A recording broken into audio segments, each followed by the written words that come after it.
inaugural novel night. This is something new we're trying here. What is this, the second or first Thursday? Second Thursday of every month. We're going to have prose readings, and it's just really exciting because, I mean, you know, anybody can write a poem.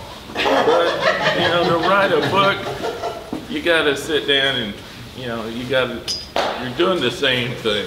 So that's hard work, and I really admire it. I don't think that at open mics and stuff like that, that prose writers get enough notice. And so I think, you know, Becky came up with this idea, and I think it's a go-getter. So welcome to our first night. If you have something, if you want to read in the open mic, the time limit is 5 minutes, and I'm pretty brutal about the 5 minutes. And there's a sign-up sheet. Where is it? On that table. It's on the table over there. So just sign up, 5 minutes, and the floor is yours.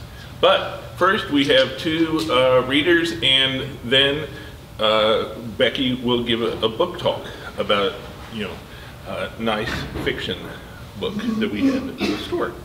So, and also the books that are being read from tonight, they're available from the store. They're available, they're over on the table, and I'm sure the authors would be happy to sign them. You know, that's always a nice thing. So, let's start. Our first initial novel night guest is B. Allen Bourgeois. B. Allen Bourgeois began writing when he was just a child. But as many children of his era and of the artistic background were told, you need to study and get a real job to earn a living. That statement from a well-meaning mother put a pause in his desire to write. In 1989, he was asked to write a short story based on an actual event in his life. He did, and it was published as $200 Allen. Seeing his story in print inspired him to begin writing once again. Since then, Mr. Bourgeois has written many articles, short stories, editorials, and has 7 books published covering many genres. Allen also, I'm not going to read all of this, but Allen also organizes the Texas Association of Authors, which is a wonderful organization that reads here, and he has all kinds of websites and things like that. He's really a great facilitator for people who want to write and get published and stuff. If you're interested in that, you know, I hope I'm not putting too much weight on Allen, but I'm sure he'd like to talk to you. But as Allen says, there is nothing greater than seeing someone's dreams become reality. So, thanks, Allen. Look forward to your reading. Thank you. Good evening. It's a great crowd to see here, and I appreciate you all coming out. One of the strange things for me is I'm so busy helping other people get a chance to read, I've never had a chance to read at a bookstore. So this is a first for me. So bear with me as I go through this. And I'm reading from my book, Extinguishing the Light. Okay? I'm not going to talk about it until after I read, so that there's hopefully some questions. The Hammer's maintenance room was also served as a garage shop to fix the smaller motors on the unit, tractors, go-karts, etc. For this purpose, it had small mechanical hoists that raised engines a good 20+ feet high. This was located in the center of the room, which measured 50 by 50 feet and was surrounded by metal cages going 40 feet in the air. When JC arrived at the entrance of the maintenance room, he paused to catch his breath, closed his eyes, and said a silent prayer, asking for guidance and strength for what laid ahead of him behind the closed door. Relaxed as much as he possibly could be, he turned the knob slowly to let himself in.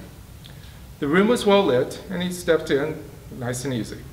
At first glance, he saw the office to his immediate right, taking up half the wall space, followed by the chain link fence, which gave the room a cave-like feel. It stretched up to the roof and along the remaining 2 walls. As his eyes looked the room over, he first saw Mary tied up to the chain link fence directly across from him, some 6 to 8 feet in the air. Above her, in the center of the room, hung Jones, upside down, with his hands bound tight behind his back, and his legs bound as well, the hoist grip holding him up in the air. Casper stood directly under Jones, holding the control box to his left hand and facing JC directly and squarely with a slight smile on his face. JC could not see anyone else in the room. "Welcome, JC. I'm glad to see you got my note." "This is between you and me," JC said in a tight, firm voice. "Is that anger I hear?" Casper asked mockingly. "Let him go," JC forced out. "Now why would I do that?" Casper said with a grin. "At the Hammer, we take care of our own problems. So why would I let these two murderers go? You know as well as I do, they had nothing to do with it." "True, but someone has to pay for their murders." "This isn't about punishment, and you know it," said JC, trying desperately to hold his anger in check. "Do I? What I do know is this, JC. I can't have you interfering with my business." "Your business? Don't you mean the warden's?" "His, mine. It's the same thing."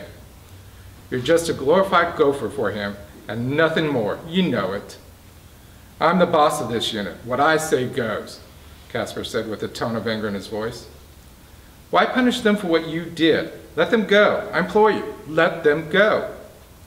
"You implore me? Isn't that interesting? You're begging for their lives? How sweet. What's wrong? You can't do any magic to save them?" Casper started to laugh. "What, your God isn't here to help you?" By now, Casper was laughing out loud.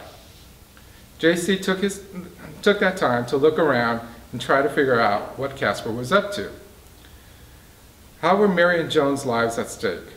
You could see that Jones may fall to the ground, possibly breaking his neck. There's no barrels or anything else that could catch him. So falling hard on the cement floor was what Casper had in mind. When JC looked at Mary hanging spread eagle up on the chain link fence, at first he couldn't see what Casper had in mind. He looked closely at the bindings on Mary when he saw wires coming from them. He looked even more closely and followed them down to the ground and close to where Casper was standing. A battery had been rigged up to the wires. He suddenly realized what Casper had intended, to electrocute Mary. The question now remained, who was Casper going to kill? JC hoped it wasn't both of them. "What's wrong, JC? God's not here to help you?" "He's here. He's always with me," JC with a determined voice. "We'll see about that." Casper grabbed another box in his right hand. JC couldn't make out what it was. "I have two remotes in my hand. One will release Jones so fast that it'll crash headfirst to the ground. The second," he said, holding up his right hand, "will electrocute your bitch. Either way, someone will die. The choice, however, is up to you, Jonesy or Mary. Don't do this, Casper. Just tell me what you want." "What I want is for you to disappear. But until that happens, I want you out of my way." "See, I plan on being the boss once again next year. After my heroic act of saving Christmas, no one is really going to challenge me in the fights." "Your heroic act? Oh, please, Casper. We both know who killed the chaplain and stole the gifts. Don't try and act as the hero." "True, JC, I did," Casper said with a simple grin and a shrug of his shoulders. "But only you and I know that. Besides, who on this unit will challenge me?" "I will," came a breathless voice from behind JC at the door, as sounds of footsteps could be heard racing down the corridor.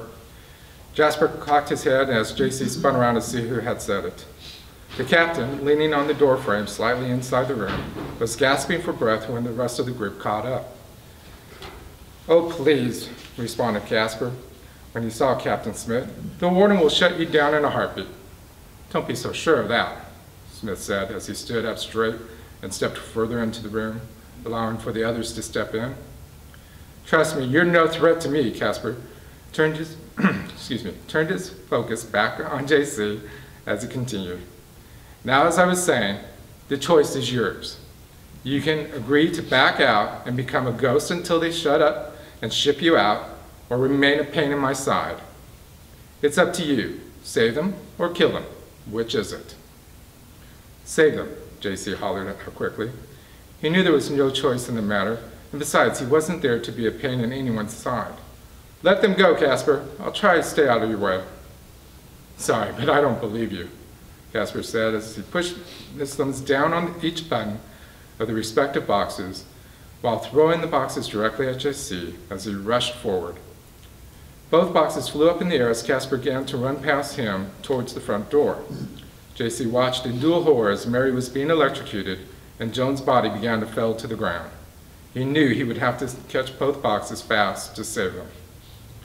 Everything happened faster than he could imagine. His mind was creating an illusion that made everything go slow motion. The moans of desperation could be heard coming from Jones and Mary both. Though their mouths had been gagged shut, their screams of hysteria or pain echoed in the room, as roars of desperation and despair also began to echo from the group as they, too, instinctively raced forward to help save their lives. It was during this moment of confusion that Casper took his leave from the room by running past Peter and Philip, knocking them both to the side, then going straight out the door. JC scrambled to run and jump into the air to catch the boxes, reaching for the hoist box first, which was close to him, hitting the red button in midair, and stopping the crane from Jones just 2 feet from the ground. As soon as JC hit the button, he reached with his left hand for the other box, only to have fall short of its reach. Both he and the box fell to the ground in a big lump of energy. Instinctively and as quickly as he could, though his head was ringing from the fall, JC hit the button on the battery, causing the electricity to stop. By the time JC got back on his feet, the group had moved forward to help out. John and Judd both helped lower Jones to the ground, and John, supporting his body in the hoist, reached the end of the cord. Quickly, the two of them unlocked Jones and set him free. JC raced to the fence, grabbing one of the two ladders on the ground, raising it to be next to Mary. Captain Smith grabbed the other ladder. While both men climbed up, Tapman and Gopher were disconnecting the wires as quickly as possible. While he climbed up the ladder, JC looked up to Mary as she hung lifelessly on the fence, puffs of smoke coming from her wrists and her ankles. Silently, he turned to himself. JC was begging for her to be okay. He had no idea that her or any other member of the group was going to die after the chaplain. It was not what he wanted in any way. "Move the hoist over here," the captain yelled down to the group. "Start with her legs, JC." Both men began untying the foot restraints while the group moved forward to hoist the machine to the cage. "Send up the grip," the captain yelled. By this point, my eyesight's worse than I thought. By this point, both him and JC climbed up a couple more rungs of the ladder and began to untie her wrists. Just before the captain finished his side, he grabbed the hoist grip and fastened it to her pants. "When I holler, lower her down real slow. Keep pace with us, don't drop her." The captain then finished untying the wrist restraint. "Okay, now," he yelled out. "Hold on to her arm, JC, and descend down on the ground nice and slow." Both of them eased themselves down the respective ladder as they held onto her arms. Within 4 steps, the group had begun to grab at her and lower her down to the ground. Slowly, everyone helped, holding some part of her body as she was lowered down. As soon as her head laid flat on the ground, they backed away and let Nurse Holloway perform CPR on her. Within a minute's time, JC had finished climbing down the ladder and was by Mary's side. At first, he wanted to lend a hand, but as soon as he felt Mary's wrist, he knew it was too late. With his left hand, he reached out and touched Nurse Holloway with a firm grip to get her attention. She ignored him. She kept trying to resuscitate Mary. Finally, JC grabbed hold of her with both hands and looked straight in her tear-filled eyes. "It's okay," JC said in a soft whisper. "She's gone. She doesn't want to come back." Nurse Holloway looked at him, trying to understand why he was letting her go. Finally, she realized that it was okay. There was nothing she needed to do. Gopher and Nurse Holloway openly wept for Mary as the others started to tear up and allow tears to fall down their cheeks. Or in my case, as I'm sweating up a storm up here. Even Captain Smith allowed for some tears to fall from his eyes. It was at this point that he walked away and went to the office to call the warden and others as needed. The group as a whole collapsed on the ground out of pure exhaustion. Jones, who was still slightly dizzy, walked up to JC and said, "I'm sorry. I'm so sorry." JC, no, JC. Excuse me. JC looked up at Jones and gave a slight grin as he said, "It's okay." "No, JC, it's not," he hollered back at him. "Casper murdered her. It's not okay, JC." JC jumped up and grabbed Jones and squeezed him in a hug. "We four of you must, Jones, but don't avenge her death or what he did to you. God will take care of it. Do you hear me?" "I do, JC," Jones said as he let loose and began to sob openly. "It's okay," JC whispered in his ear. Slowly, JC turned to walk Jones over to the group, who took him and sat him down next to them. John, the newest member, wrapped him up in his arms as Jones let out all of his pain. "It is okay," said a very faint female voice. JC, his head turned to see who had said it. He found only Nurse Holloway on the ground next to Mary, her head facing down. "It's me, JC," the voice said slightly louder. This time it was not only JC, but Nurse Holloway and Peter who also heard the voice. From nowhere, a slight haze formed next to Mary's body. Everyone except for JC jumped up in excitement at what they saw. The haze slowly formed into a body shape, but without the body parts. "It's okay, JC," she said out loud for everyone to hear. The group had a collective look of disbelief on their faces. "Mary?" "Yep, it's me. Don't I look fabulous?" the haze said as it moved slightly, as if it was waving a hand in front of it. "Yes, you do, my dear." "Oh, you're so right about us not needing our bodies. I got to tell you, JC, this is so much better than that heavy old thing." "Mary, is that really you?" asked Jones. "Yep, it's me. I'm on my way home, so don't you wait up for me." "We won't, Mary," JC said with a smile on his face. "Now, y'all listen up. I'm here to tell you that JC is right. There are things going to change here soon. But gotta let you know, it has to happen. Josie, don't you go do something stupid, you hear me?" "Uh-huh. Good. God is going to take care of things. You just wait and see." She paused for a second as it seemed the haze was being tugged out. "I gotta go now. Oh, one more thing. Each of you has a job to do now, and someone will be with you every step of the way. Most of you know it as the Holy Ghost. Over here, they like to call them spirit guides. So don't you worry about it. Keep true to the faith and allow them to help you. It might be tough, or hell, there they go again, tugging at me and wanting me to go." Mary's voice began to fade as she spoke. "Keep God first and all will be well. I love y'all." Her voice was just a faint whisper now as the captain walked back into the area. He looked up at the group with a very disturbed look. When he left, he saw them mourning her. Now they stood there with a glow and a slight smile on each of their faces.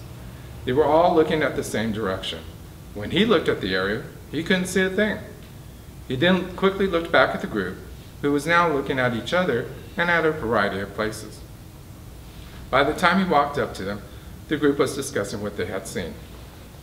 "Why don't y'all go back to your cells? I'll wait here for the coroner and the ward." The group mumbled and nodded their agreement to do so.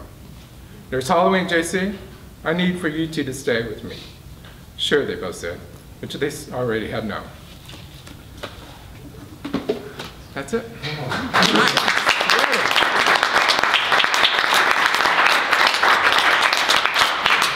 Now, any questions? Come on, somebody. That particular, I mean, having I've read the book, it came in the middle of, where are we, what's going on? So does that seem like a critical point with what you introduced to read that as opposed to something else? Well, I wanted to give a sense to what the book was about without totally giving it away, okay? I'm pretty much, y'all figured it was in a prison, right? Okay. It is set in the worst possible prison you can imagine in Texas. And for the most part, the story is basically the Christ story, just retold, okay? It was written almost 9 years ago, and Mary, in case you hadn't realized, is a transgender, okay? So, you know, in case you weren't kind of wondering, why is a female